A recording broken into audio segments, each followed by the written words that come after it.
Seseorang talenta yang memang dia punya future potential, dia akan senang bekerja dan akan maksimal atau meleverage apapun yang ada di depan dia untuk kebaikan organisasinya kalau dia diperhatiin. Saya tahu bahwa orang Indonesia tidak sekompetitif itu dibandingkan even dengan teman-teman dari Malaysia. We have to be able to sell ourselves.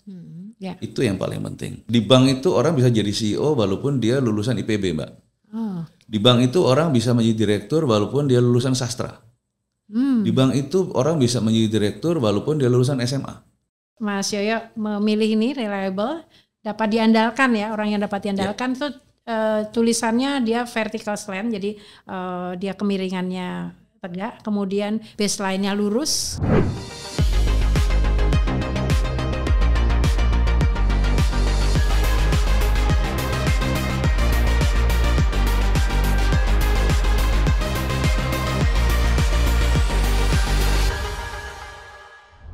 Halo Grafo Lovers, setiap pribadi memiliki cara tersendiri menuju sukses. Salah satunya mengenal karakter diri melalui ilmu grafologi. Semuanya terangkum dalam Aksara Bercerita bersama saya, Kusuma Prabandari. Kesuksesan dalam bisnis tak lepas dari kepiawaian dalam pengelolaan sumber daya manusia. Manusia sebagai pilar terpenting harus menjadi kapital berkualitas dan bekerja secara profesional. Dalam mendukung pencapaian tujuan perusahaan, peran Human Resource Management menjadi vital. Penempatan karyawan dengan skill yang tepat dan pas perlu didukung rekrutmen kandidat terbaik hingga seluruh rencana strategis dapat tereksekusi. Di studio sudah hadir Dr. Suryantoro Waluyo. Beliau praktisi Human Capital, former Country Head of Human Resources for Standard Chartered Bank Indonesia. Halo Mas Yoyo. Halo, apa kabar Mbak? Matur nuwun, terima kasih sudah sampai di sini. Kehormatan buat saya. Ternyata mencari Mas Yoyo tidak mudah. Malah gampang. Gampang ya? Enggak juga gampang lah. Saya ada di mana-mana kok. Ya, dan sekarang Mas Yoyo berada bersama kita. Nanti kita akan berbincang ya Mas Yoyo lebih jauh terkait pengalaman dan juga pengembangan potensi karyawan. Tapi untuk lebih mengenal sosoknya, kita simak profil Dr. Suryantoro Waluyo berikut ini. Dr. Suryantoro Waluyo, sosok yang dikenal sebagai ahlinya dalam manajemen sumber daya manusia. Bukan tanpa alasan, bidang ini telah ia geluti puluhan tahun hingga mencapai puncaknya saat ia menjabat sebagai Country Head of Human Resources for Standard Chartered Bank Indonesia. Saat ini, aktivitas Suryantoro Waluyo sebagai Senior Advisor untuk bank yang sama. Sebagai praktisi Human Capital yang aktif membagi pengalaman dan pengetahuan di berbagai forum. Kali ini ia akan berbagi terkait pengembangan kualitas manusia yang diawali dengan merekrut kandidat terbaik sehingga target perusahaan akan tercapai. Right man on the right place menjadi pekerjaan yang tak mudah bagi sebuah perusahaan. Namun jangan khawatir, semua hal ini akan dibahas tuntas dalam Aksara Bercerita bersama Kusuma Prabandari. Mas Yoyo, Dr. Suryantoro Waluyo. Thank you for coming. Mas Yoyo. Terima kasih sudah sampai di sini sekali lagi. Sama-sama. Anda dikenal sebagai ahlinya di Human Resource Management. Tentunya bukan tanpa alasan ya. Tapi saya ingin tahu, kenapa sih Mas Yoyo memilih karir terjunnya justru di Human Resource Management, sementara kalau tadi disebutkan Mas Yoyo ini pendidikannya, backgroundnya kan bukan di psikologi, bukan di manajemen gitu. Dan spesifik lagi justru di perbankan. Betul. Ada apa ini Mas? Kenapa memilih itu? Saya senang Mbak Kusuma menanyakan itu. Gimana? Terus terang yang menanyakan itu sangat jarang, if not none. Jadi saya pengen respon itu Mbak ya. Yang pertama adalah kenapanya. Ya. Bapak saya itu pada waktu saya mau ambil jurusan pemilihan zaman dulu masih si Penmaru adalah direktur personalia dan kredit perkebunan di Bank Ekspor Impor Indonesia. Oh sih. Dan sering ada diskusi di rumah itu bicara mengenai perihal mengenai zaman dulu personalia. Kalau zaman sekarang namanya human capital. Betul. Ada opportunities, ada challenges, ada development, ada grievances dan sebagainya. By nature karena ada di ruang tengah, di ruang kerja, di ruang makan atau mungkin di ruang tamu, saya pasti kalau lewat dengar. Oke. Rupanya itu semacam apa ya? Inspirasi yang enggak disengaja yang pertama.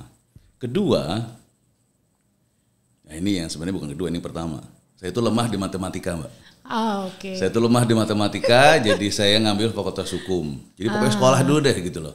Nah saya di fakultas hukum. Tapi ternyata saya merasa satu hal bahwa pendidikan itu adalah mengantarkan seseorang untuk menjalin bagaimana dia merangkai pola pikir dan lalu tindakannya seperti apa. Nah itu saya beruntung pendidikan saya di fakultas hukum Universitas Gadjah Mada. Iya. Itu Mbak. Dan itu relate ya ternyata dengan karir Anda, karir yang dipilih. Betul. Sekarang saya baru bisa bilang, it's very well related. Oke. Karena it's apa ya? It's like bubbles. Jadi dari bubble 1, bubble 2, bubble 3 dan seterusnya itu adalah proses flow. Nah, proses flow buat saya setelah saya sekarang duduk di sini is very strongly correlated one in another. Yeah. Kalau dulu ya pasti capek lah Mbak. Betul. Saya bukan orang pinter. Di keluarga itu ada 3 Mbak keluarga. Saya boleh cerita di sini ya? Boleh dong. Ada 3 kakak beradik. Okay. Yang paling pintar nomor 2, paling sedang nomor 3, paling bodoh nomor 1. Nah, Mas saya nomor 1. Oh. Jadi itu. Tapi I think a lot of things yang kemudian membuat saya menjadi seperti ini. Kenapa? Dari awal Mbak. Setelah saya semester 6 dan semester 7, semester 8 udah mau lulus lah. Saya duduk mikir mau jadi apa gue gitu loh. Mau jadi orang hukum, kok saya nggak cocok dengan profesi hukum. Jadi jaksa, lawyers maupun judge, hakim. Mau jadi apa gue ya gitu loh. Pinter enggak, pengalaman juga kagak ada gitu kan. Dan kemudian saya ngobrol sama ayah saya. Nah, ini penting. Pada waktu kita ingin bicara mengenai masa depan, bicaralah dengan orang tua kita. Baru dengan orang lain. Jadi bicaralah dengan orang tua kita. Kenapa? Orang yang paling kenal kita siapa dari semenjak kita lahir adalah orang tua kita. Dan di situ ayah saya menganggap saya bukan sebagai anaknya. Waktu itu dia menganggap bahwa anaknya itu bukan orang yang super seperti adik saya nomor 2. Dia mengetahui keterbatasan saya, tapi beliau tahu mengenai kelebihan saya. Okay. Dan itulah kemudian saya meniti karir di HR, hanya HR sampai sekarang. Artinya beliau adalah strong influencer buat Anda. Bukan strong influencer lagi, he's my utmost idol. Oke. Untuk saya. Oke. Dan akhirnya memilihnya juga di human resource di perbankan. Exactly. Okay. Menarik sekali. Berapa tahun Mas total berkarir di spesifik human resource di perbankan? Di perbankan saya dari 2006. Jadi saya masuk gabung dengan Standard Chartered 2006 sampai hari ini. Dan sebelumnya saya di Nestle, sebelum di Nestle di Siemens, sebelum di Siemens ini juga pilar di mana saya juga merubah, saya juga punya pola pikir, yaitu saya bergabung dengan waktu itu namanya Anderson. Okay. Lalu sebelumnya di Semen Cibinong. Artinya sekian tahun kurun waktu yang sangat panjang ini, pasti Mas Yoyo melihat ya ada konsep manajemen sumber daya manusia atau konsep human capital yang mengalami perubahan dan juga ada perubahan di manusianya sendiri. Boleh cerita Mas, menurut pandanganmu seperti apa? Menarik Mbak. Sebenarnya kan pertanyaannya adalah ke arah sebenarnya ngurusin orang zaman dulu sama ngurusin orang zaman sekarang apa sih bedanya? Ya betul. Ngurusin atau hipotesanya yang pertama itu ngurusin orang zaman dulu sama ngurusin orang zaman sekarang sama. Itu hipotesa yang kedua. Gitu. Menurut saya dua-duanya itu relevan. Oke. Pertama, dari zaman dulu sampai hari ini, orang itu akan berkinerja dengan baik, berperforma dengan baik kalau dia diperhatiin. In short seperti itu.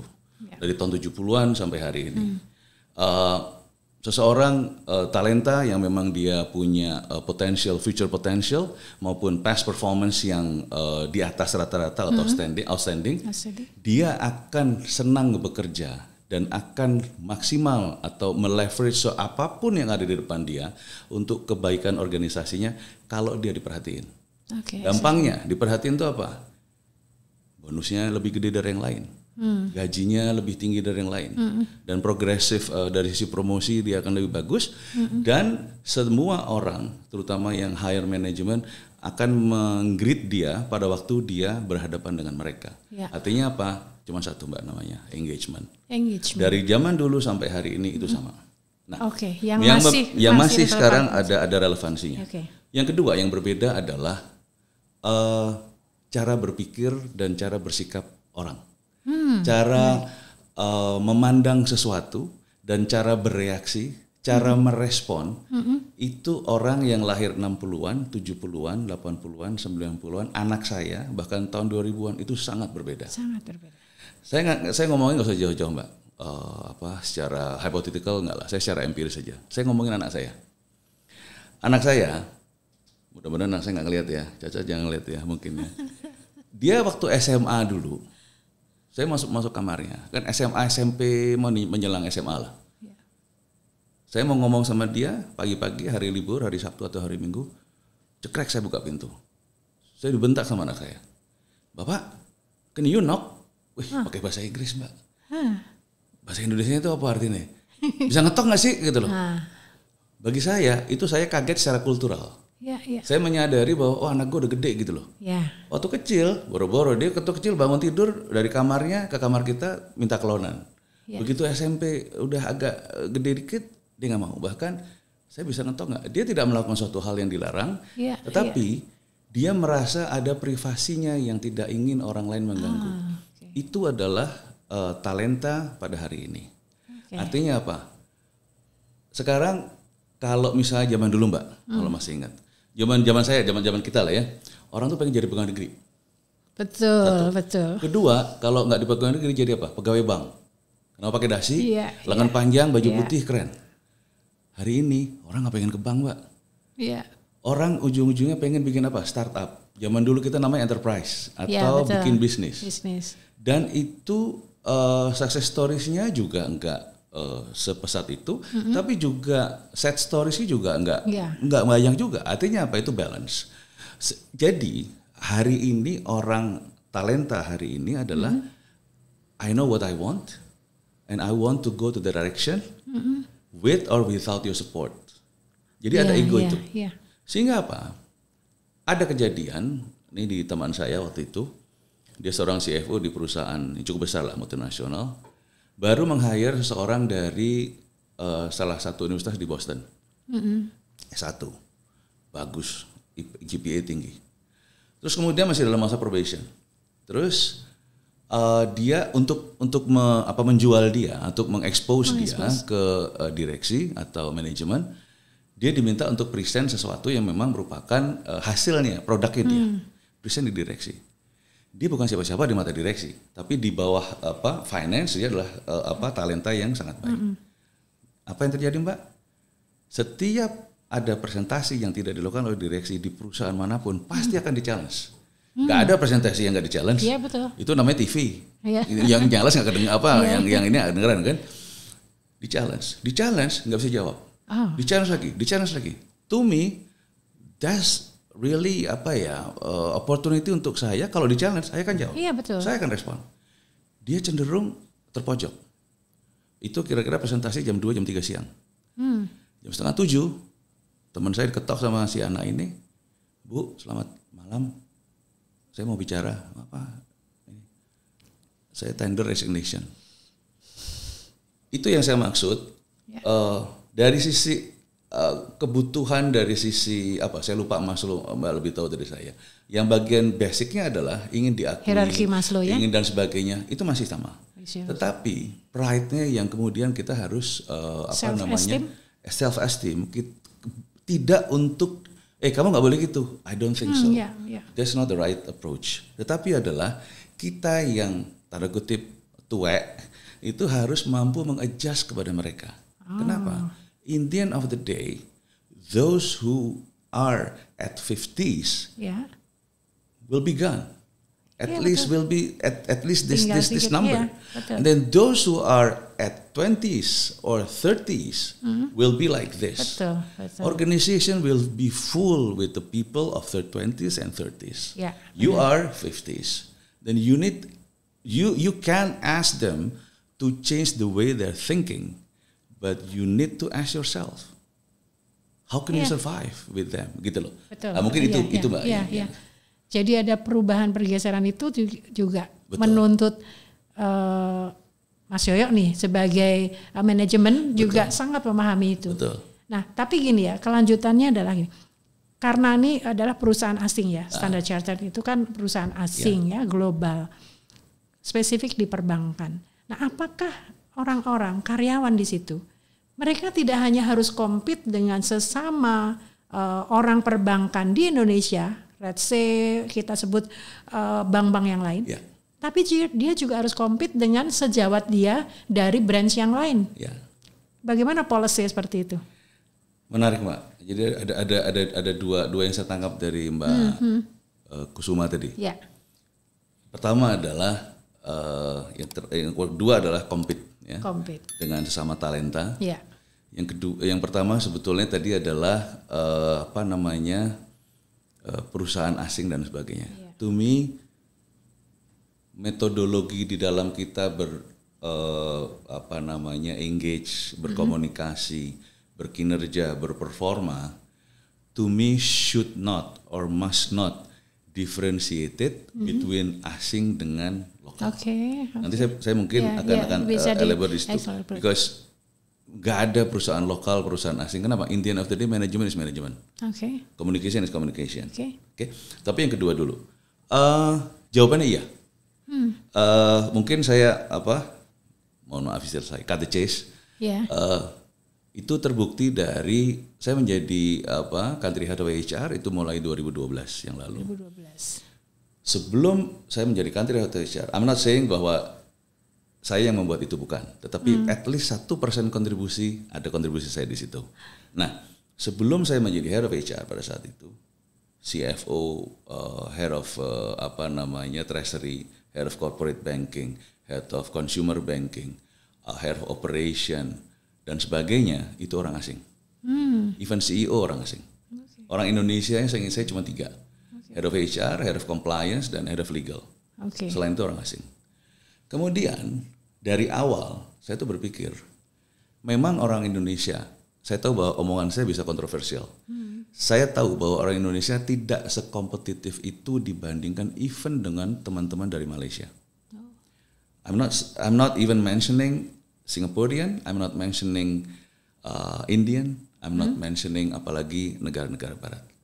Jadi orang Indonesia dari sisi kekomplitan kompetensi saya harus sampaikan bahwa tidak sekomplit even teman-teman di Malaysia. At least mereka dari SD sudah berbahasa Inggris. At least. Sehingga apa? Mereka nggak ngomong bahasa Inggris itu nerjemahin dulu baru ke mulut. Kalau orang Indonesia dengar Inggris, terus kemudian ke otak terjemahin lagi bahasa Indonesia, respon bahasa Indonesia, panjang gitu Mbak. Anyway, saya nggak bilang begitu. Cuman mulai 2013 sampai kira-kira 2020, CEO yang tadinya selalu orang asing, orang Indonesia. Sahabat saya namanya Rino Donus Putro. Satu. Kedua, head of treasury atau financial market. Terakhir, hampir selalu sejak saya masuk adalah Indian citizenship, jadi paspornya India, tapi karyawan di Singapura. Orang Indonesia, sahabat saya Adi. Kemudian juga corporate banking. Terakhir Sarab Butani, digantikan oleh almarhum Rudi, sahabat saya juga orang Indonesia. Lalu kemudian operation atau technology, itu terakhir ada Ramesh Sundararaja, kemudian ada lagi Sugavanam. Terus digantikan oleh sahabat saya Slamet Rioso, alumni UGM juga ekonomi. Kemudian Lea Kusuma Wijaya, CFO, menggantikan Brett Hall dan sebagainya. Saya cuma pengen bilang, kompetisi secara real untuk lowongan, terutama di direksi itu juga keras untuk di setiap bank di Indonesia yang asing. Karena mereka selalu, apalagi yang bukan PT, Standard Chartered bukan PT, Citibank bukan PT, dan sebagainya. Dari teman-teman dari grup, itu sudah pasti pengen taruh orang grup yang mereka tahu betul bisa ngerjain segala sesuatunya. Saya balik saya sebut bukan paradigma, saya bukan dogma, tapi stigma. Stigma. Saya sebut you have to change the way you're thinking. Oke. Indonesian, not all of us stupid and idiot. You know, if you want to say some of us stupid idiot, yes, Yeah. but yours too. You're Indian, then some Indian also have the same problem in your country, betul. right? Saya bilang, intinya adalah, Mbak, we have to be able to sell ourselves. Ya. Itu yang paling penting. Penting. Tidak ada orang tahu di dunia ini bahwa si A itu pinter, si A itu kompeten, si A itu bisa kalau dia nggak voicing out. Betul. Nah, maaf, itu yang saya sebut tadi. Itu salah satu kelemahan orang Indonesia yang utama.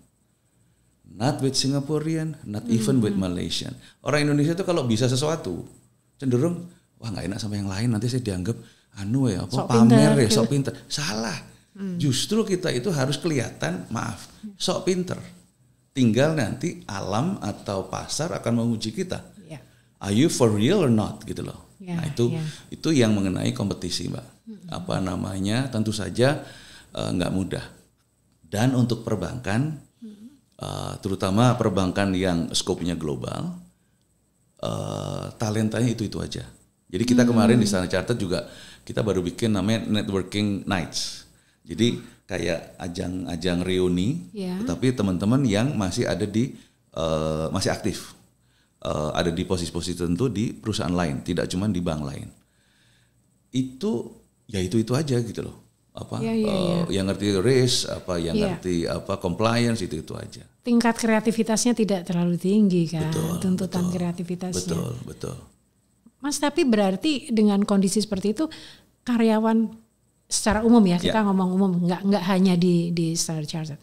Itu career path itu sebetulnya bisa didesain sedinamis dan sepasti mungkin gitu ya. Menurut Anda gimana? Jadi kalau dia semakin strong manajemennya gitu ya, career path juga akan semakin pasti gitu. Ya, menarik, Pak. Sekali lagi ada dua hal yang menarik. Career path dan kemudian pasti mengenai career path. Saya harus sampaikan bahwa at least di perbankan Indonesia, terutama perbankan asing, tidak ada yang pasti mengenai career path. Jadi tidak bisa gini. Orang MT baru masuk, baru lulus dan dia ikut pendidikan development program apa itu namanya. Dan dia kemudian masuk keterima, ikut pelatihan, ikut pengembangan development dan sebagainya. Dia nanya sama CEO, misalnya hypothetically, Pak, saya kira-kira bisa jadi direktur kapan ya Pak? Caranya gimana ya Pak? Nobody can answer that. Nobody can answer that. However, path-nya itu yang bisa dirancang. Path-nya itu yang bisa dikonsistensikan dengan penuh komitmen. Nah, sekarang gini, orang lulus misalnya fakultas di bank itu orang bisa jadi CEO walaupun dia lulusan IPB, Mbak. Di bank itu orang bisa menjadi direktur walaupun dia lulusan sastra. Di bank itu orang bisa menjadi direktur walaupun dia lulusan SMA. Semua bisa. Semua bisa. Dan maaf, saya koreksi, tidak hanya di bank. Sekolah pendidikan itu untuk mengantar untuk saya Mbak ya, maaf ya. Sekolah atau pendidikan itu hanya sarana untuk mengantarkan seseorang ke jenjang yang lebih tinggi, tergantung dari orangnya maunya apa. Jadi nggak kemudian orang lulusan ekonomi terus jadi bankir, nggak. Ekonomi bisa kemudian punya kebun tuh, gitu loh. Punya kebun kelapa sawit, gitu loh teman saya, dan sebagainya. Sehingga yang saya ingin sampaikan, karir itu tidak ada yang pasti dari awal sampai di atas. Saya nggak usah jauh-jauh Mbak, saya ngomong saya sendiri. Tadi saya bilang, saya dari awal saya ngomong, saya itu yang paling nggak pinter di keluarga saya. Saya paling nggak pinter besok ini kita mau halal bihalal sekolah Oret Labora. Oret Labora itu isinya orang pinter semua. Bapak saya salahnya dari Pekalongan pindah ke Jakarta, nyokolain anaknya semuanya ke Oret Labora. Yang paling senang 2 orang, yang paling menderita 1 orang, saya Pak. Nah, tetapi insya Allah saya tidak menyombong, saya tidak pernah menyombongkan diri saya sendiri insya Allah. Tetapi bodoh dulu, saya merasa bahwa kok nggak terrefleksi hari ini ya gitu loh. Saya sekarang bersyukur bahwa saya menjadi orang, saya nggak mau materi. Anaknya mau kuliah di mana, anaknya mau kerja di mana. Teman-teman saya, sahabat-sahabat itu pada, yuk boleh nggak lo ngobrol sama anak gue, kasih dia insight, kasih dia apa segala macam. Dan saya sering melakukan itu. Jadi korelasi antara karir saya dulu pada waktu saya lulus sampai hari ini, kok kalau disambung-sambungin nggak nyambung gitu loh. IP saya 2,55 Mbak S1. Sepertinya nggak nyambung, tapi sepertinya nggak nyambung. Tapi realitasnya saya bersyukur kepada Allah karena saya ada di kursi di mana saya duduk pada hari ini. Jadi kembali ke yang tadi, karir itu memang harus ada patternnya setiap organisasi. Harus ada patternnya. Patternnya harus ada. Kemudian, apakah pattern itu harus rigid? Saya berpendapat pattern karir di satu organisasi tidak boleh rigid. Jadi harus ada rigid. Paling tidak ada 2 metodologi. Satu adalah straight. Dari awal gua masuk HR, ujungnya gua HR. Kedua, yang lebih sering dipakai di organisasi adalah zigzagging. Saya fakultas hukum, misalnya lulus, saya masuk MDP atau ODP atau MT. Kemudian saya ditempatkan menjadi analis kredit, fakultas hukum masuk akal misalnya. Kemudian saya lari ke audit, nggak ada hubungannya sama hukum. Dari audit saya masuk ke operation cabang, lalu saya menjadi kepala cabang, lalu menjadi kredit mikro dan sebagainya. Kemudian ujung-ujungnya yang saya ngomongin teman saya ini, ujung-ujungnya dia menjadi direktur di salah satu BUMN yang ngurusin sumber daya manusia. Nggak ada hubungannya. Tetapi dia zigzagging karena yang paling penting, Mbak, dalam berkarir. Ini mungkin saya sampaikan ke teman-teman di Standard Chartered juga yang terutama yang muda-muda. Kalau lu pengen jadi apa, jangan pernah menggantungkan atau cuman ngobrol sama lu punya manajer pada waktu performance appraisal. Pak, benar. Bu, kok saya nggak promosi ya? Pak, Bu, saya abis ini karir saya kemana ya? Pak, Bu, nggak ada Pak, Bu, atau nggak ada Mas, Mbak, nggak ada. No, karir itu berawal dari diri lu sendiri. Lu pengen maju, lu maju. Lu pengen mager, lu mager seumur hidup. Gampang aja hidup. Jadi, then how can we make it happen, Mbak? Make something different. All the time, every day. Itulah yang sebenarnya saya sampaikan ke teman-teman. Jadikanlah diri lo itu beda sama yang lain. Jadikanlah diri lo itu menjadi lebih kelihatan daripada yang lain. That's one of the important parts of managing career. Itu, Mbak. Artinya bahwa sebetulnya ada room of improvement. Exactly. Yang sangat lebar. Exactly. Tinggal bagaimana orangnya dia bermain di sini. Betul, Mbak. Gitu ya. Betul, Mbak. Oke. Perusahaan bertugas atau berkewajiban menyediakan room for improvement. Itu penting dan sangat betul, Mbak. Karena yang penting itu sebetulnya, I'm talking sedikit shifting nggak apa-apa ya. Karena setiap talenta bagi saya leader adalah kita semua adalah leader. Dalam leader itu bagi saya belajar falsafah Jawa. Itu adalah leader itu yang paling penting adalah seseorang yang mampu menumbuhkan di dalam dirinya setiap waktu itu 3 hal. Cipta, rasa, dan karsa. Saya selalu bilang, lu kalau kerja, lu ngapa-ngapain, lu jadi leader terutama, lu jangan pakai ini doang. Ini otak namanya. Itu namanya logika. Tapi lu harus pakai ini. Lu ngelakuin apapun, lu mau jualan, lu mau ngurusin orang, lu mau ngasih warning ke orang, mau mecat orang, ini sama yang dipakai dua-duanya. Kemudian ini menjadi satu bentuk self analysis dan kemudian keluar dalam bentuk karsa. Karsa itu adalah apa yang harus kita lakukan. Jadi cipta, rasa, karsa itu menjadi satu dalam bentuk harmonis, Mbak. Nah, itu saya pikir sangat relevan untuk kita meniti atau membangun karir kita. Nah, itu yang mungkin penting juga untuk saya sampaikan. Jadi saya pengen nyambung, pertanyaannya adalah sebenarnya arahnya. Arahnya kemana sih pengembangan human resource yang menurut Mas Yoyo ini akan dituju gitu ya? Arahnya kemana sih? Yang paling ideal, yang paling bermanfaat untuk baik karir dia maupun perusahaan. Masih Mbak, ada 2 hal yang ingin saya sampaikan. Saya pribadi, passion saya adalah setiap hari saya ingin melakukan sesuatu yang memberikan kebaikan untuk teman-teman di organisasi saya. Oke. Setiap hari, sesedikit apapun. Kenapa? Apa yang saya lakukan itu nggak penting. Tapi yang paling penting adalah apa yang terjadi kemudian. Karena itulah yang membuat seseorang harus memberikan perbedaan, harus mempunyai arti untuk organisasi. Itu dulu yang paling penting buat saya. Berikutnya adalah yang berkaitan dengan tujuan organisasi, terutama dari sisi human resources.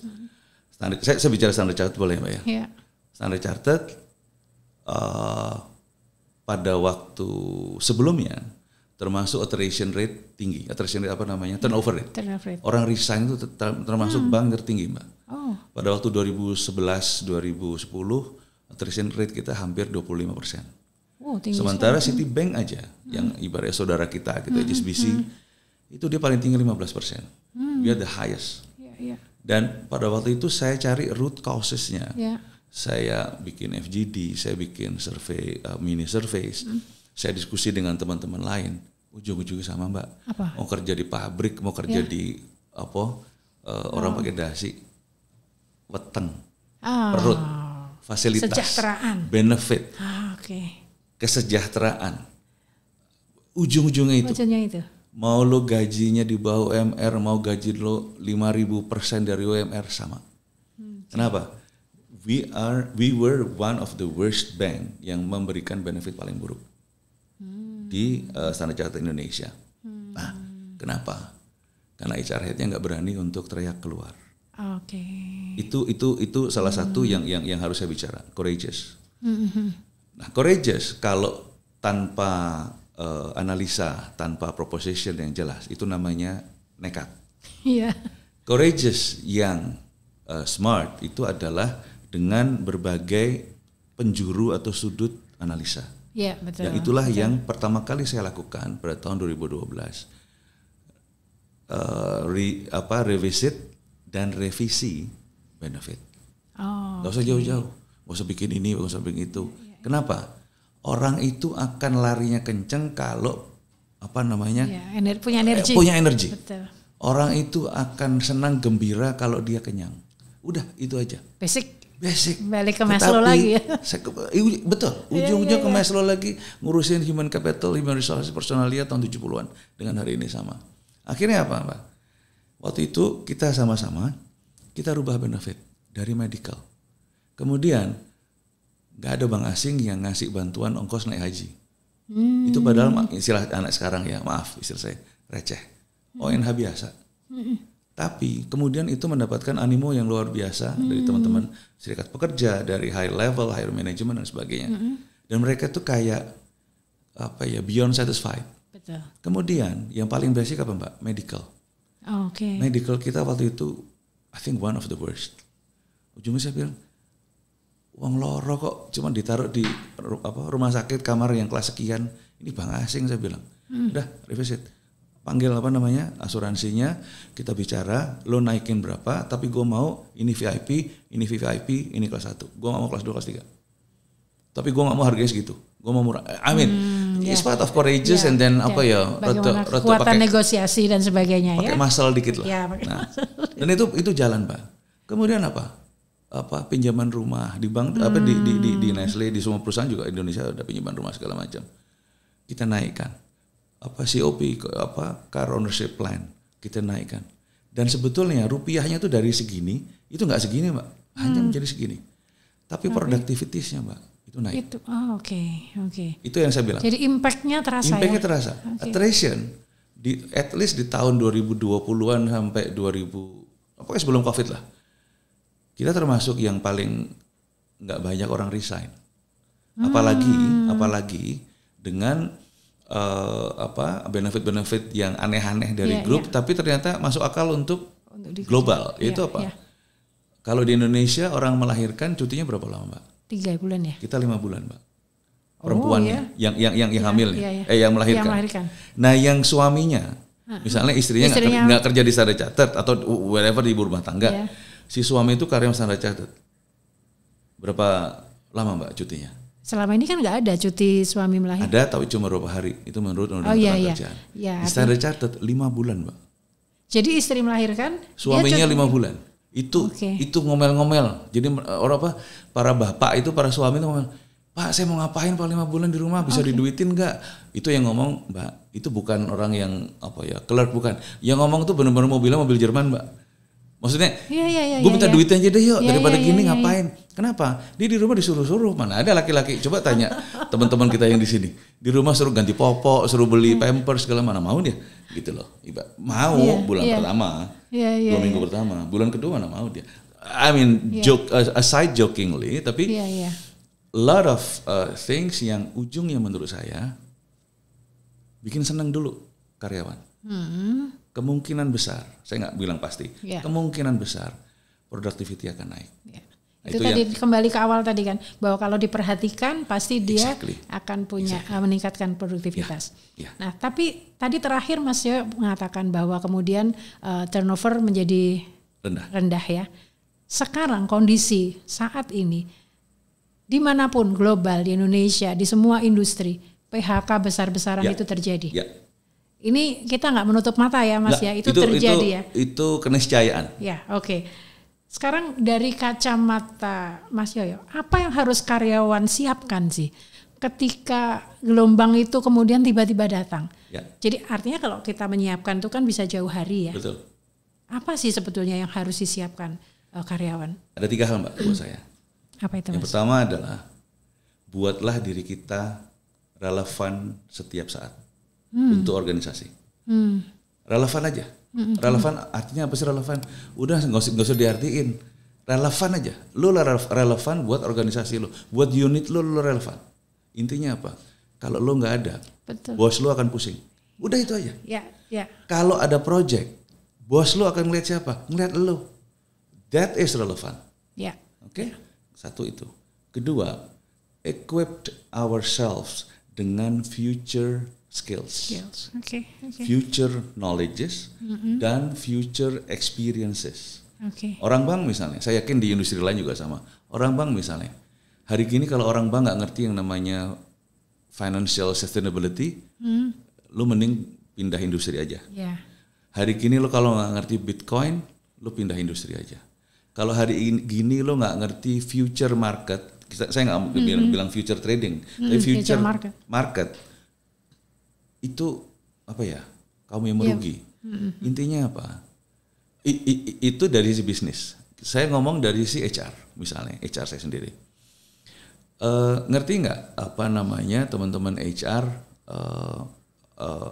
aspek atau efek atau impact AI terhadap HR? Ngerti nggak? Itu aja dulu. Nggak usah bilang AI ntar apa sih ini? Ngerti nggak apa gitu loh. Itu satu. Kedua, kalau udah ngerti, kira-kira apa yang bisa masuk ke organisasi kita ya AI? Karena apa Mbak? Ketiga, nggak semenakutkan itu kok. Tidak semua aspek AI itu bisa gantiin orang untuk HR. Nggak semua aspek AI bisa menggantikan fungsi trading atau treasury atau financial market. Nggak bisa. Orang dealing itu nggak bisa pakai AI. Karena banyak hal yang tidak 1 tambah 1 sama dengan 2. So, tadi saya bilang yang pertama adalah make ourselves relevant. Kedua adalah kita harus improve kompetensi gitu future skill, future knowledge dan future experience.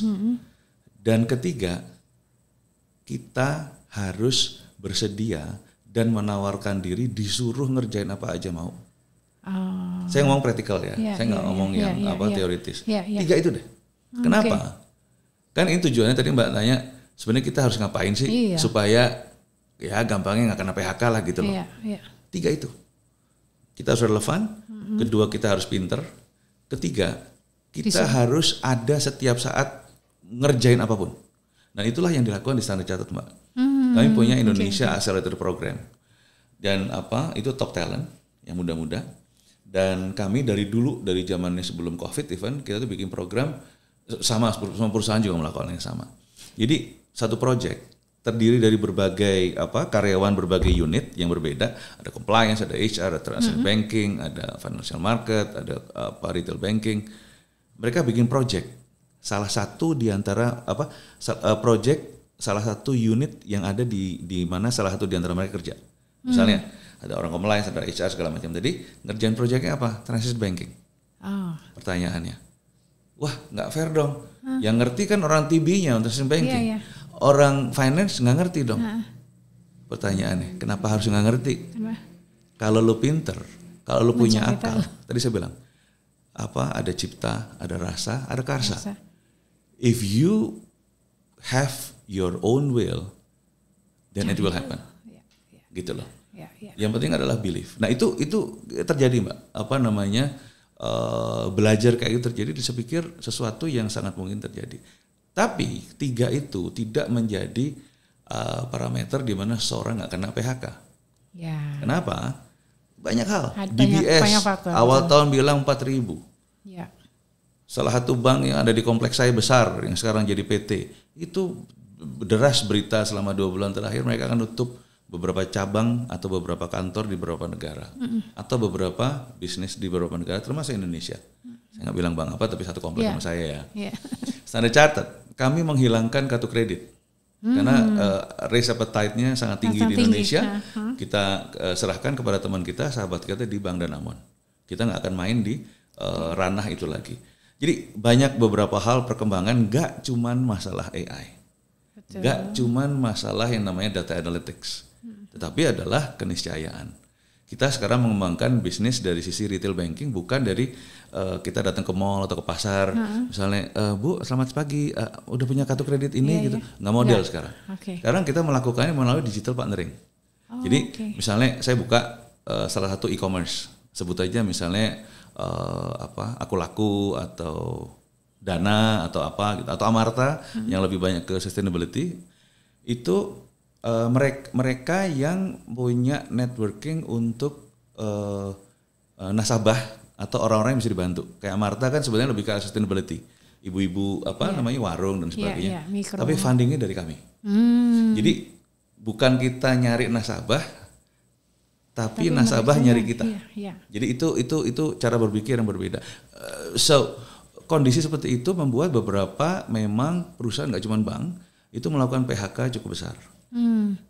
Standard Chartered, saya ingin ending dari your question just now adalah Standard Chartered Indonesia memastikan bahwa untuk setiap karyawan yang akan diputuskan hubungan kerjanya karena alasan efisiensi atau mungkin ada transformasi bisnis dan sebagainya, tidak akan you'll never walk alone gitu loh. Jadi bukan karena saya Liverpool ya, bukan karena saya Liverpool, tapi you never walk alone. Kalian nggak akan, atau Anda nggak akan ditinggal sendirian. Itu apa? Kita memberikan paket yang enticing.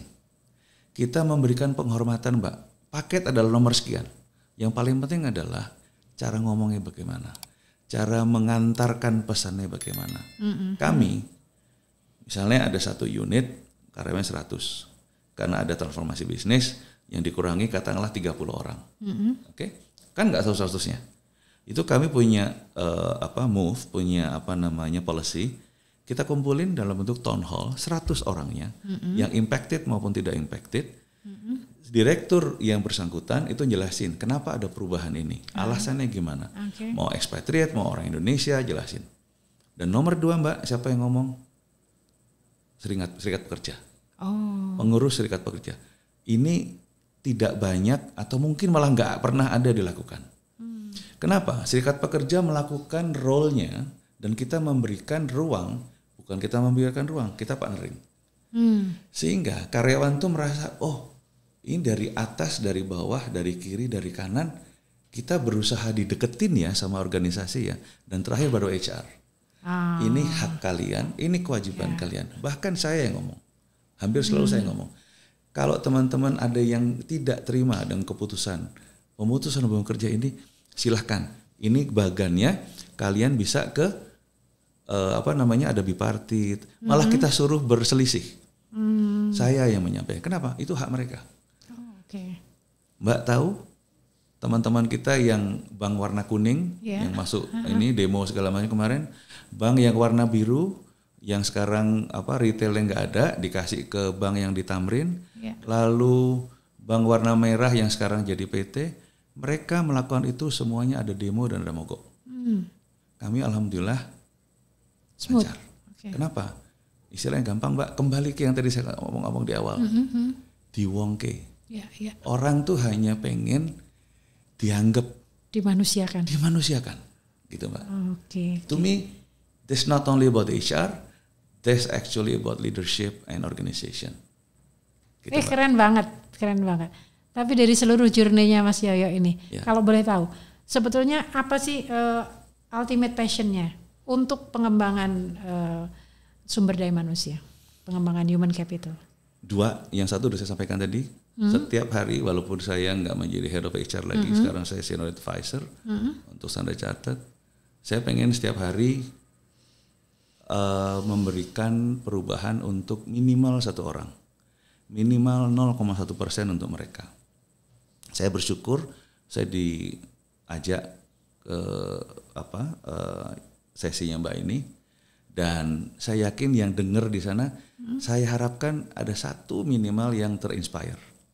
Bagi saya itu udah lebih dari cukup dari passion saya. Itu yang pertama. Yang kedua, saya pengen setiap hari itu terus belajar.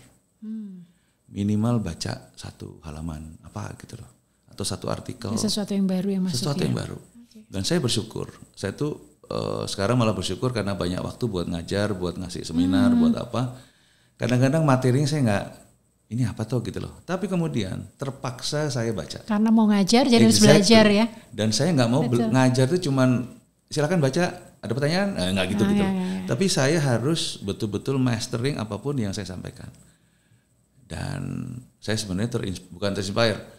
Yang nyuruh sebenarnya nggak jauh-jauh Mbak. Tadi saya sampaikan Mbak juga sampaikan bahwa my utmost idol siapa? Itu dari bapak saya. Sampai hari ini ayah saya masih aktif ngajar, walaupun dia bukan dosen beneran. Beliau adalah professional senior banker. Dan setelah itu memang banyak menulis buku, ada 14 buku kalau nggak salah, dan terus ngajar sampai hari ini. Dan saya senang dan bapak juga senang kalau kita tuh ada di satu panggung berdua. Itu yang saya cari. Jadi tandemnya asik banget itu. Saya yang asik, bapak saya sih nggak asik, biasa aja buat Tapi intinya adalah sebenarnya yang menginspire dan kemudian tanda kutip memerintahkan adalah bapak saya Mbak. Jadi itu dua itu yang menjadi tujuan saya setiap harinya seperti itu. Thank you, keren banget. Mas Yo, terakhir nih ya. Terakhir apa bukan ya? Ya berikutnya lah. Saya gini. Kalau ngomongin human resource management itu kan seperti puzzle ya, kita bikin puzzle ya. Betul. Placement right person on the right place gitu ya. Tapi semua itu kan sebenarnya diawali dengan siapa yang mau kita taruh tergantung pada siapa yang kita rekrut. Betul. Ya kan. Nah, kalau dari pengalaman sendiri Mas Yoyo, orang dengan kita nggak bicara hard kompetensi ya. Kalau kita bicara personality, orang seperti apa sih? Kalau menurut Mas Yoyo yang pantas atau layak Anda ambil untuk bergabung dalam tim Anda di perusahaan katakanlah? Banyak sih Mbak. Jadi tapi ya tentu ada kriteria khusus banyak, ya. Betul. Sebenarnya banyak kriteria khusus dan sebagainya. Tapi ujung-ujungnya buat saya di luar sana ada assessment, ada zaman dulu aptitude test zaman dulu kan, gambar-gambar segala macam itu dan sebagainya. Tapi buat saya ujung-ujungnya adalah Mbak, orang yang saya pikir masuk akal untuk join di organisasi apapun. Yang pertama memang dia harus kita yakini dengan metodologi yang bermacam-macam tadi, terutama adalah melalui interview. Pasti Mbak lebih tahu dari saya, interview itu pasti kalau orang dari menit pertama sampai menit ke-15 duduknya begini, terus Mbak tanya sesuatu kemudian begini atau mungkin palanya begini, telling something gitu loh. Tapi intinya adalah yang pertama, di dalam organisasi itu orang nomor satu harus punya integritas. Integritas. Okay. Integritas itu nomor satu. Okay. Kedua, dia harus punya kemampuan untuk dia smart. Smart itu smart, apa ya? Bukan cerdas secara edukasi, tetapi street smart as well. Again, 1 tambah 1 tidak selalu 2, tidak selalu 3, tidak selalu 0, tapi bisa unlimited. Orang harus mampu membaca itu harus smart. Yang jelas harus punya integritas. Ketiga, orang itu harus mampu menjadi seorang problem solver. Jadi permasalahan yang sering dihadapi, mungkin Mbak juga paham. Even kalau kita baca media setiap hari, permasalahan itu seringkali kita orang atau pelakunya itu tidak fokus kepada penyelesaiannya. Tetapi bagaimana caranya supaya orang tidak melihat itu sebagai satu masalah. Atau yang lebih tepat adalah itu bukan salah saya. Jadi menutupi masalah ya malahan ya. Exactly. Nah, believe it or not, it happens in whatever multinational companies or whatever companies. Itu ada. Tetapi orang tuh harus mampu, bukan berarti forget the past, tapi let's bring us together untuk ke depan seperti apa. Kalau the past nantilah kita harus lo mau kena disciplinary action, mau kena warning letter, mau dipecat nanti belakangan. Tapi ayo selesaikan ini dulu. Karena permasalahan itu di sini bukan di sini. Itu orang harus mampu untuk melakukan itu. Problem solving ya. Problem solving. Kemudian orang itu harus saya nggak urut ya. Kemudian orang itu harus mampu menjadi komunikator. Komunikator itu banyak Mbak yang dimaksud komunikator. Bukan hanya mulut, telinga, bukan hanya mata, tapi semuanya. Bukan hanya verbal communication. Bukan hanya verbal. Communication adalah actually networking. Betul. Communication is actually lobbying. Setuju. Bagaimana caranya orang yang pasti akan bilang tidak, tapi karena ini adalah niat baik, ini suatu goodwill, dia akan mengatakan iya dan tidak bisa mengatakan tidak. Itulah yang saya pikir semuanya dibungkus dalam satu bentuk namanya passion. Seseorang itu ada di organisasi, dia harus punya passion. Dia harus tahu tujuannya, dia harus ngapain. Tadi saya bilang cipta rasa karsa tadi part of passion.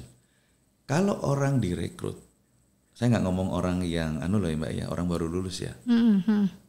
Saya bersyukur saya diberi kesempatan even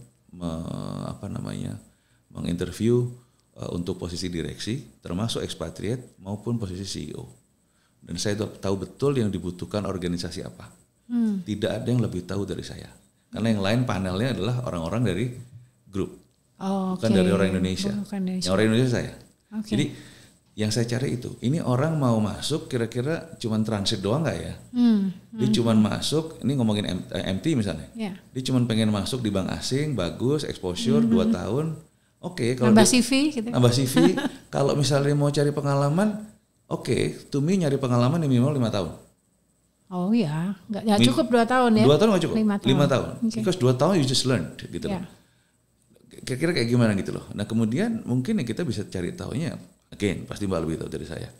Nanya pertanyaan yang sama, itu ada di nomor 5, pertanyaan nomor 5, nomor 12, nomor 20, nomor 23. Sama nggak jawabannya? Gampang. Konsistensi kan itu. Kalau dia, dan meramunya kan beda. A lot of things yang bisa kita ambil. Tapi yang jelas orang tuh harus nomor 1 sebenarnya yang paling terutama adalah integritas, Mbak. Integritas. Kalau masalah kalau gitu orang nggak harus kompeten dong. No, kompeten ada di yang tadi saya bilang smart.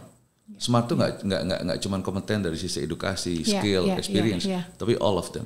Dan kemudian juga punya passion, komunikasi harus banyak. Dan terpenting adalah problem solver. Dia harus mampu jadi problem solver. Saya memberikan contoh, Mbak. Saya sebenarnya nggak suka ngomong orang Indonesia gitu, tapi ya masalahnya banyak orang Indonesia kayak gitu loh. Maksudnya gini, kadang-kadang orang tuh nanya, ini cuma hypothetical Mbak ya. Ya, lu gue pengen gue traktir siang ini, gue traktir makan siang. Lu mau makan apa? Simple question. Sering kali kita menjawabnya, berusaha mengelaborasi. Aduh Mbak, aku tuh lagi keto ya Mbak. Dan tapi aku pengen makan itu, gimana ya? Kemarin tuh, ngerti nggak? Saya menjawab, Mbak menanyakan, jawaban cuman perlu kira-kira jawaban cuman paling lama 20 detik. Saya menjawab bisa 5 menit. Actually, That's happen. Hampir setiap waktu kita itu ngapain muter-muter. Gue cuman menanya, lu mau makan apa yuk? Gak usah muter-muter jawabannya. Ya itulah yuk, gue keto. Tapi gue kayaknya mau berhenti keto. Gue mau ini intermittent. Lu kalau traktir gue sore-sore mau nggak? Kira-kira Mbak akan jadi traktir saya nggak? Nggak bakal. That's what really happen in this country. Saya belajar dari itu, Mas. Saya belajar dari itu. Ya. Tidak perlu menjawab dengan memberikan alasan sebetulnya. Ya, alasan itu cukup di kepala. Yes, unless you were asked. Ya. Gitu loh. Ya. Tapi kalau ditanya, lu pengen makan apa? Gue traktir deh. Mie ayam di depan atau soto Pak Husain di depan. Simple. Gitu loh. Atau saya nggak makan.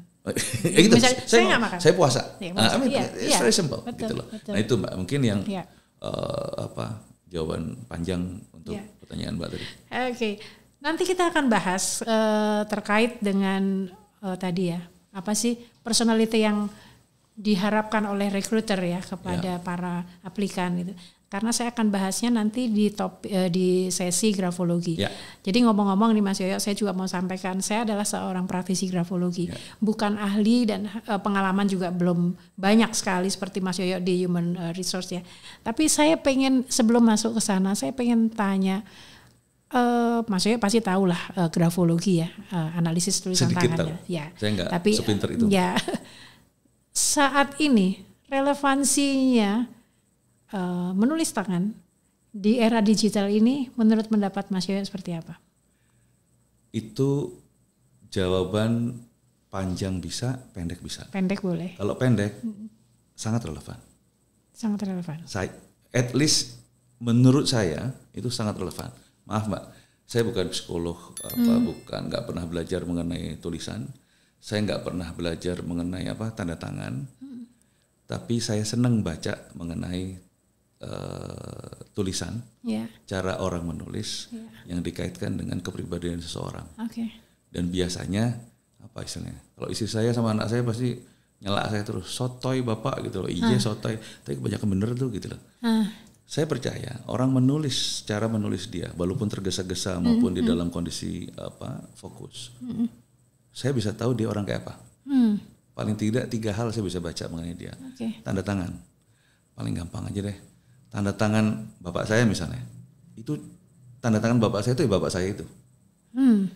Beliau itu tanda tangannya itu teratur, rumit dan rapih. Itulah bapak saya. Tanda tangan saya gini Mbak, mungkin nanti bisa lihat. Gini. Itu menunjukkan apa? Ya memang saya, yaitu apa? Casual, nggak suka aturan, dan saya menyenangi yaudah hidup kayak gitu mengalir aja gitu loh. Ada teman saya, sekarang dia di Australia, banker juga. Karena itu lebih rumit dari bapak saya. Dan memang orangnya rumit beneran. Sehingga apa? Saya nggak bilang bahwa itu relevansinya apa, tapi minimal buat saya bisa dengan mengetahui lebih dulu, saya bisa menyesuaikan bagaimana saya berkomunikasi dengan dia. Kembali ke yang tadi, apakah itu memang menjadi satu bentuk topik untuk organisasi kami? Itu tidak. Tetapi sangat relevan. Okay. Kalau ditanya, masih relevan apa enggak? Bagi saya itu enggak akan habis relevansinya. Tadi saya bilang, ujung-ujungnya orang ngurusin HR dari tahun 70-an sampai hari ini. Ada garis yang enggak akan putus sama sekali. Okay. Ini sama Mbak. Karena, yang masalah tanda tangan kan lagi ngetop. Masalah tulisan orang lagi ngetop. Tanda tangan apakah terputus, apa ada keraguan-raguan di tengah, orang masih relevan sampai hari ini. Jadi itu nanti akan saya bahas. Ada satu sesi. Tapi saya tahu loh Mbak. Oh enggak. Saya tahu loh itu. Ada satu episode monolog yang memang saya buat dalam podcast ini. Nanti ada satu tema tentang tanda tangan. Jadi nanti kita Mas Yoyo bisa lihat di sana. Iya.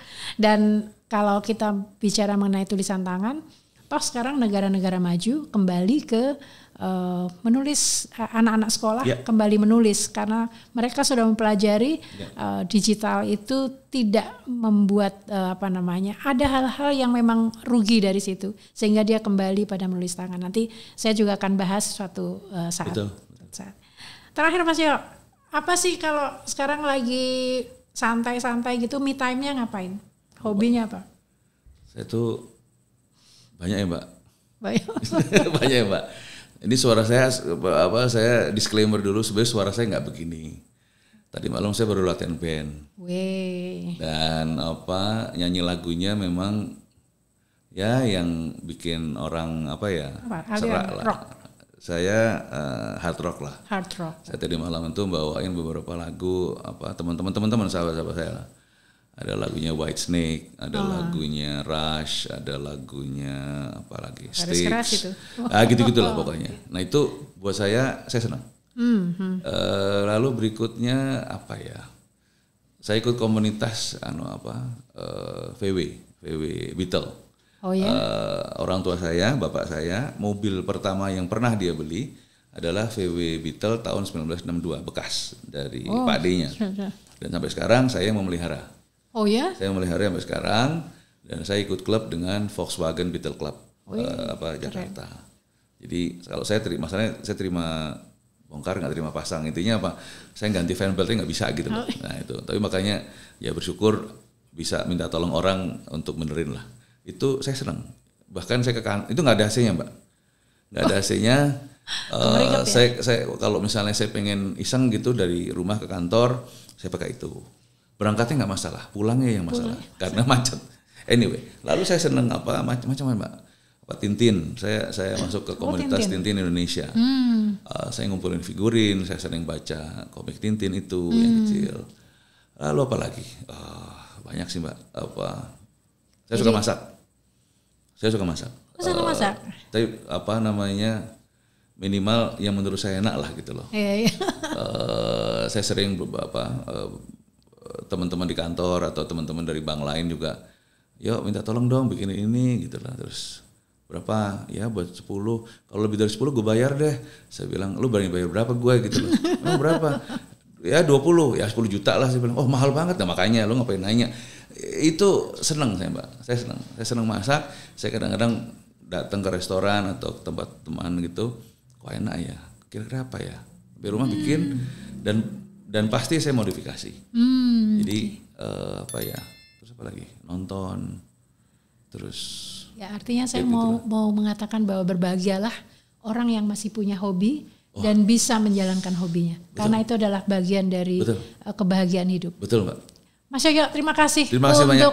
Sesi pertama ini, karena nanti kita akan lanjutkan ke sesi grafologi. Terima kasih banyak. Semua pengalaman yang disampaikan tentu sangat bermanfaat dan menyenangkan. Semoga, mudah-mudahan. Saya juga belajar banyak. Terima kasih banyak Pak. Grafolovers, kita akan menuju ke sesi grafologi sesaat lagi.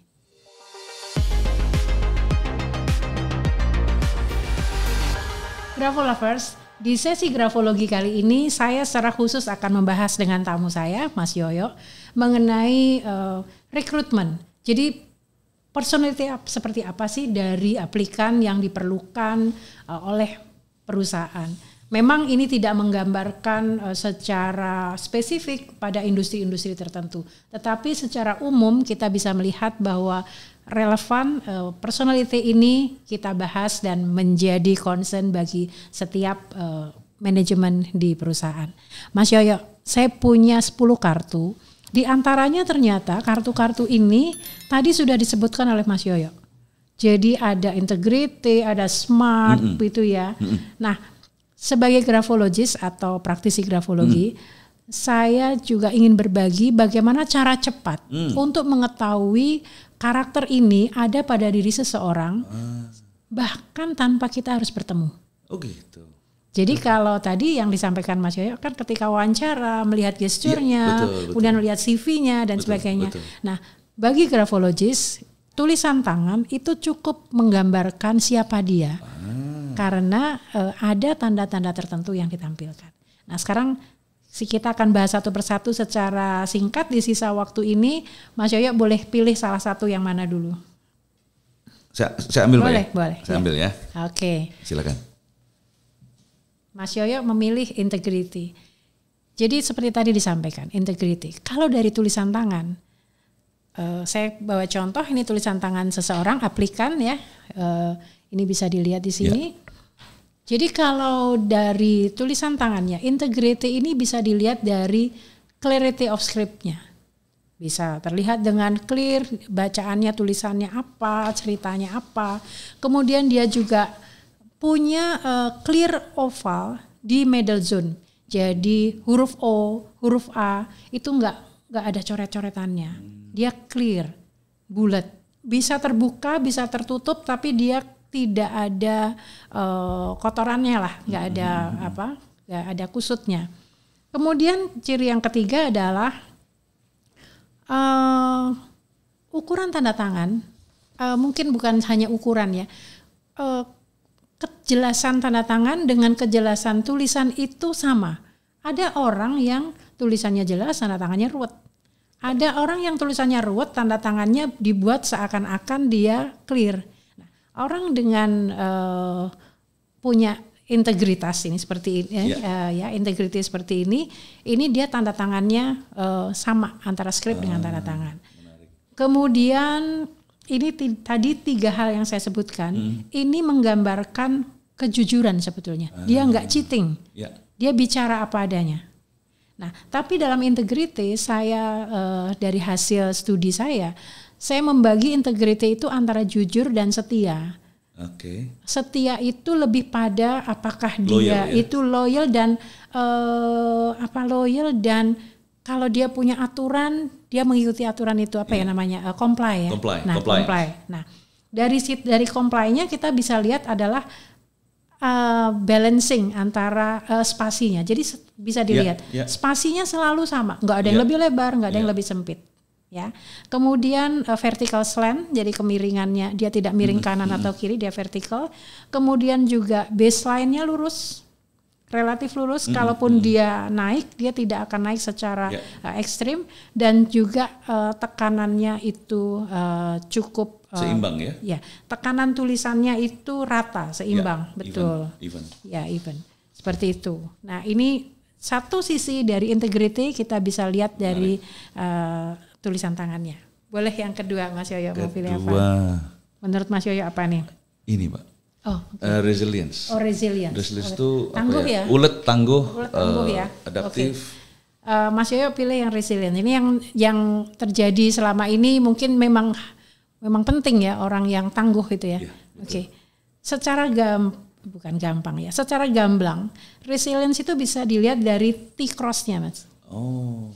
Jadi kalau kita bicara T-bar, bar atau cross di huruf T, itu menggambarkan, kalau T-bar itu menggambarkan kualitas kepemimpinan dan kemampuan seseorang untuk memanage orang lain. Nah, dengan T-cross yang horizontal dan tegas, kemudian dia tidak berubah-ubah posisinya, kemudian dia juga coretannya itu firm gitu ya. Ini menggambarkan bahwa dia punya willpower dan punya positive ambition.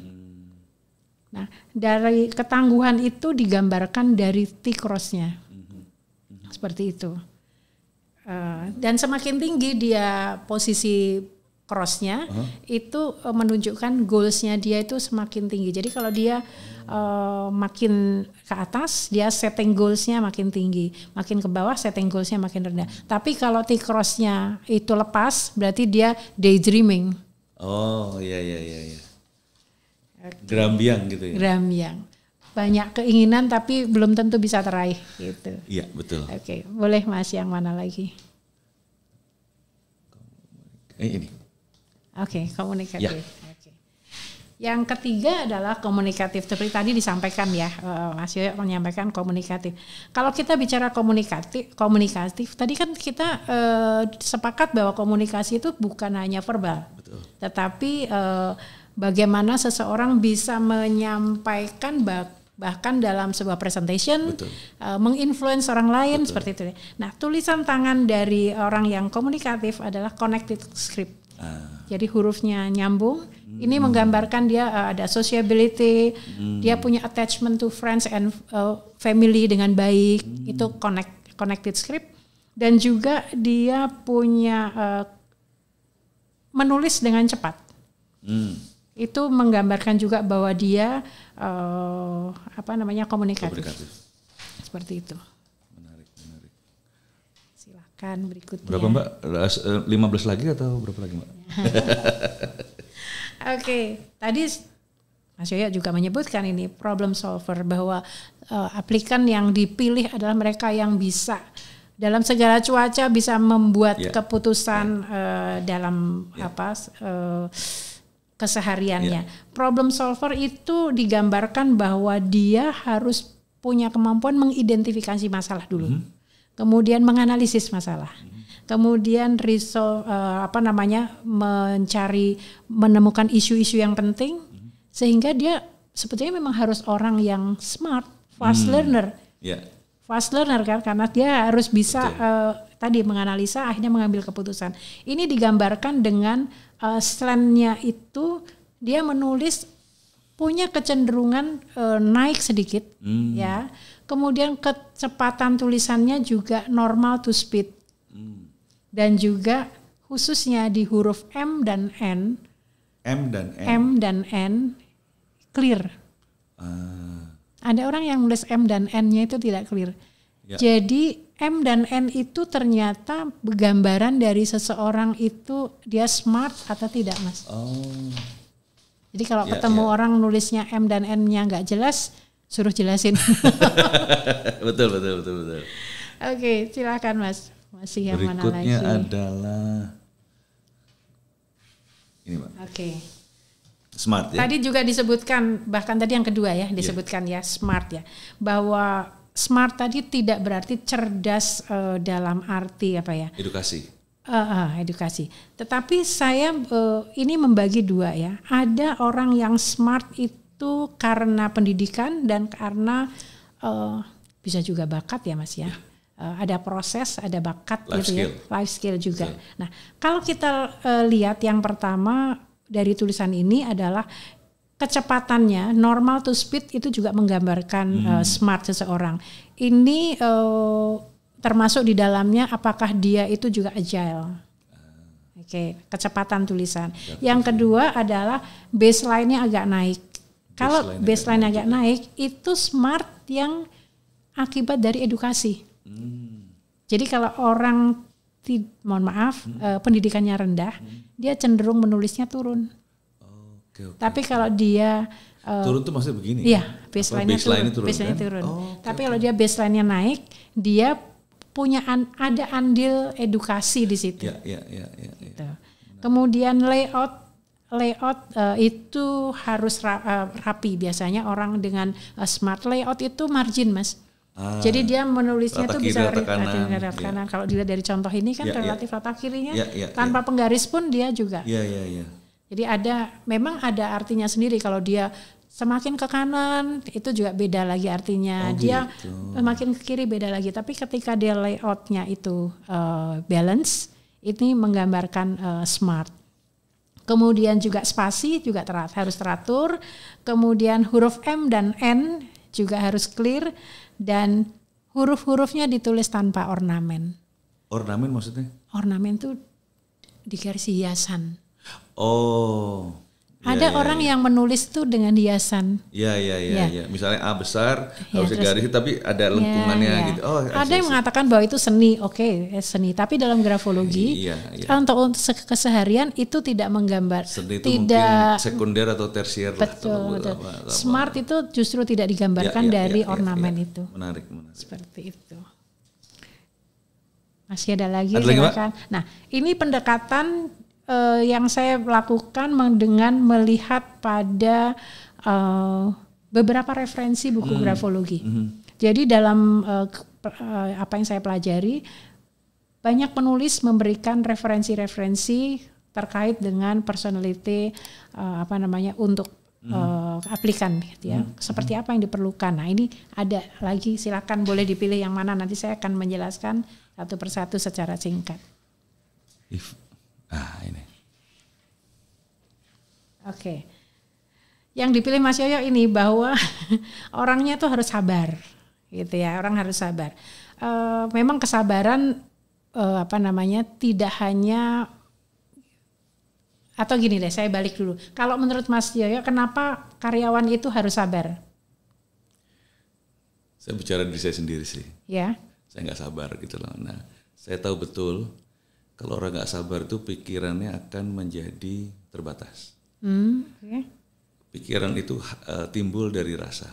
Oke. Kalau rasa kita tidak even atau tidak normal, dia akan bias. Oke. Keputusan yang diambil atau analisa yang dilakukan pada waktu hati, rasa dan pikirannya bias, itu tidak pada tempatnya. Oke. Menurut saya itu. Oke.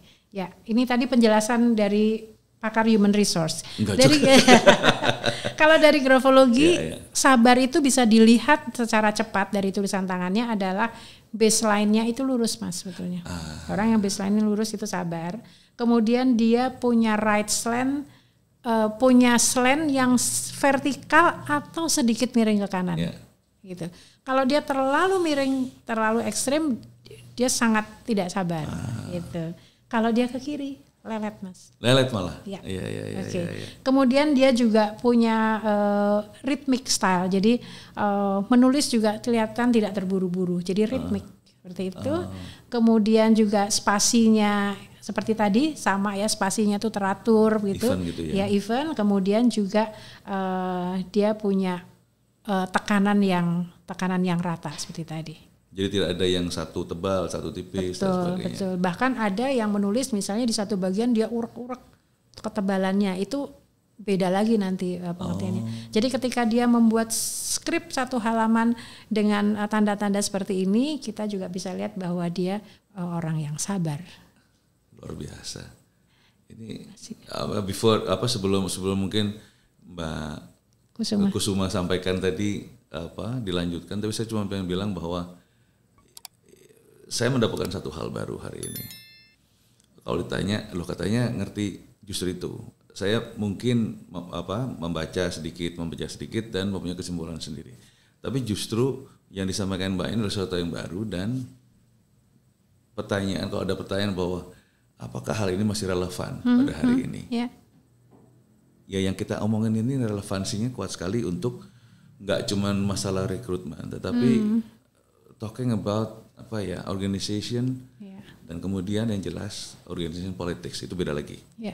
Kita bisa tahu organisasi politik itu dari orangnya, latar belakangnya seperti apa. Kalau saya, istilah saya selalu bicara bahwa saya ngomong bahwa ini adalah cellphone atau handphone, itu dengan orang yang analytical, dengan orang yang casual, semuanya direktur level level analytical, casual, kemudian dia orang risk, dia adalah CEO, dia adalah orang operation.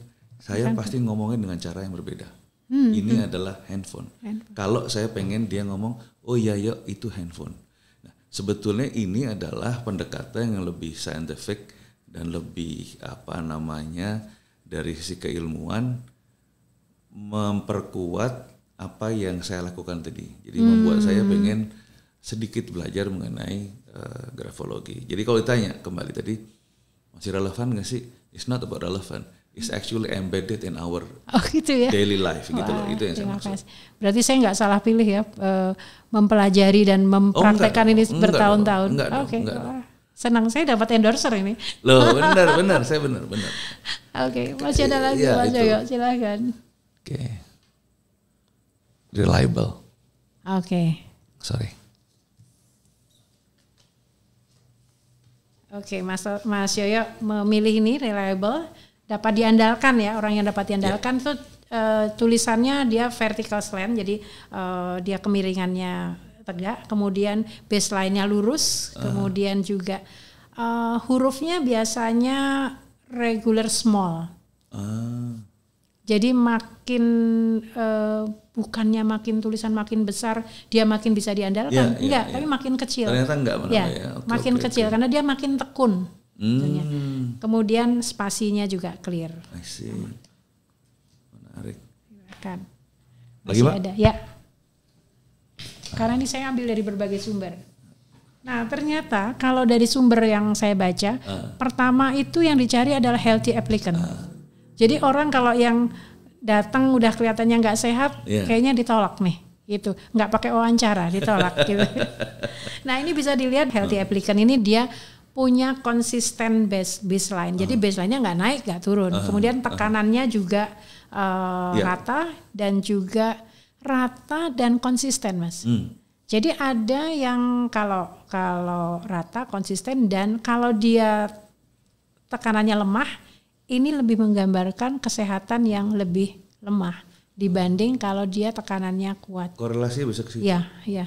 Jadi kalau melihat tulisan tangan seseorang boleh langsung diraba di bagian belakang atau di terawang. Itu akan kelihatan tekanan tulisannya. Jadi ditekan apa? Ya, dengan dia orang yang nanti Mas Yoyo juga boleh tulis di rumah. Kalau menulis apakah tekanannya tinggi atau tidak. Semakin sehat seseorang, dia punya tekanan tulisan yang lebih besar, lebih kuat. Oke. Jadi orang yang sedang sakit, tekanan tulisannya pasti lemah. Iya. Seperti itu. Menarik. Boleh, tinggal 2. Tekbuk. Nah, orang yang bijaksana biasanya tulisannya O dan A-nya itu tertutup. Jadi kalau vokal O dan A, semakin dia terbuka, semakin dia talkative. Jadi semakin dia bijaksana, dia menyimpannya di sini sehingga dia tertutup A dan O-nya. Kemudian size tulisannya medium. Kalau medium itu huruf kecilnya sekitar 3 mm. Kemudian juga first letternya itu lebih besar dari rest letternya. Mau huruf besar mau huruf kecil, tapi first letternya itu lebih besar. Ini menggambarkan orang yang wise, bijaksana, tactful. Terakhir tapi tetap yang paling penting. Oh iya. Yang terakhir diambil oleh Mas Yoyo adalah kooperatif. Kooperatif dalam pengertian apa kalau dari Mas Yoyo? Kooperatif itu bukan berarti dia papain manut, bukan. Tetapi seseorang yang Mbak ya, kooperatif itu adalah seseorang yang mampu memahami kapan dia harus mengikuti, comply, kapan dia harus men-challenge, dan kapan dia menerima keputusan. Cuma 3 itu. Itu kooperatif. Jadi 3 itu dia harus mampu untuk berkolaborasi dan engaging sehingga kerjasamanya akan menghasilkan sesuatu yang positif itu. Ini bisa dilihat dari hurufnya biasanya bulat, kemudian connected script nyambung, kemudian miringnya ke kanan dan juga miring ke kanan. Dan juga huruf capitalnya tidak terlalu besar.